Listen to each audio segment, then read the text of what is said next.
Hey guys, this is Northville Tech. In this video, we're going to learn how to add your email address to Equifax Webscan. We will also put a link in the description below for TransUnion credit monitoring service in case if you're interested.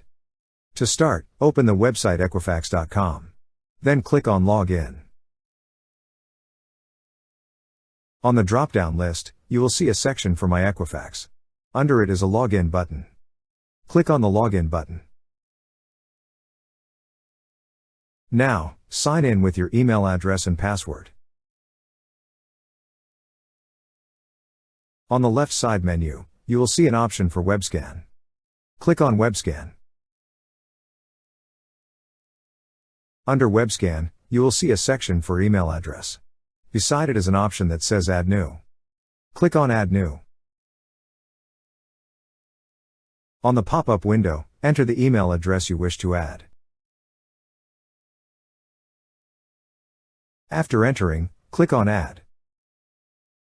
That's how you add your email address to Equifax Webscan.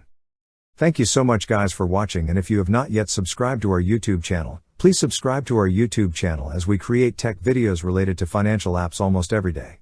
Also, check out our website northvilletech.com for great tech articles, and our recommended resources in the description below for various sign-up bonuses.